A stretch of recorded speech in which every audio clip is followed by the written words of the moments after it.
আসসালামু আলাইকুম ওয়া রাহমাতুল্লাহি ওয়া বারাকাতুহু। নাহমাদুহু ওয়া নুসাল্লি আলা রাসূলিহিল কারীম। আম্মা বা'দ, ফাআউযু বিল্লাহি মিনাশ শাইতানির রাজীম। বিসমিল্লাহির রাহমানির রাহিম। ওয়া লা তাকরাবুল ফাওয়াহিশা মা যাহারা মিনহা ওয়া মা বাতান। সাদাকাল্লাহুল আযীম। আমরা কিয়ামতের দিনে কারা কারা আরশে আজিমের নিচে ছায়া পাবেন এরকম 7 ব্যক্তি নিয়ে আলোচনা করতেছিলাম। আজকে পঞ্চম ব্যক্তি ওই ব্যক্তি যিনি সৎ চরিত্রবান, যে আল্লাহকে ভয় করে গোপনে গুনাহ থেকে বেঁচে থাকে, রূপ সৌন্দর্যের অধিকারী নারী খারাপ কাজের দিকে আহ্বান করে, আর সে এই বলে বিরত থাকে যে আমি আল্লাহকে ভয় করি। আল্লাহ সুবহানাহু ওয়া তাআলা সূরা বনী ইসরাঈলের 32 নম্বর আয়াতে বলেন, আর তোমরা ব্যভিচারের কাছেও যেও না, নিশ্চয় এটা অশ্লীল কাজ এবং অসৎ পন্থা। ব্যভিচারটা হলো সমাজের সবথেকে ঘৃণিত এবং নিকৃষ্ট একটা কাজ। যেই ব্যক্তি জিনা ব্যভিচারের সাথে সম্পৃক্ত হয় সে নিঃসন্দেহে কবিরা গুনার মধ্যে সে ডুবে যায়। সমাজের মধ্যে বর্তমান সময়ে সবথেকে বেশি জিনা ব্যভিচার সংঘটিত হচ্ছে। পরকীয়া, পর নারীতে আসক্ত, পর পুরুষে আসক্ত, এই বিষয়টা সমাজের মধ্যে বেড়ে গেছে।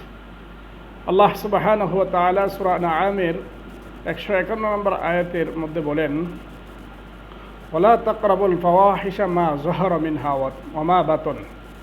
লজ্জাহীনতার যত পন্থা আছে তার নিকটেও যেও না, তা প্রকাশ্যে হোক বা গোপনে হোক।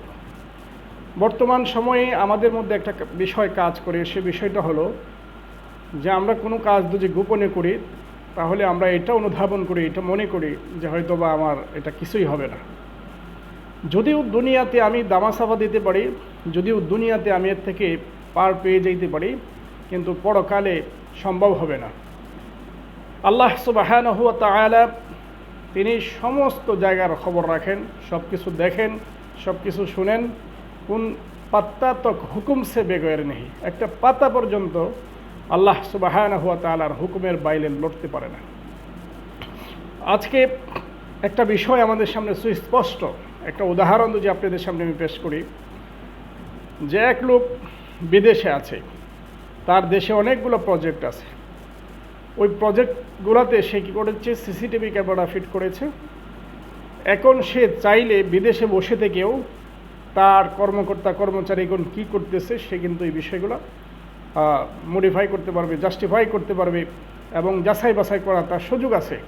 এবং সাথে সাথে তাকে এই বিষয়টা জানাই দিতে পারবে যে তুমি এই কাজটা কিন্তু এখন করতেছো না। এখন কিন্তু প্রতিটা প্রতিষ্ঠানে এই ধরনের সিসিটিভি ক্যামেরা লাগানো আছে।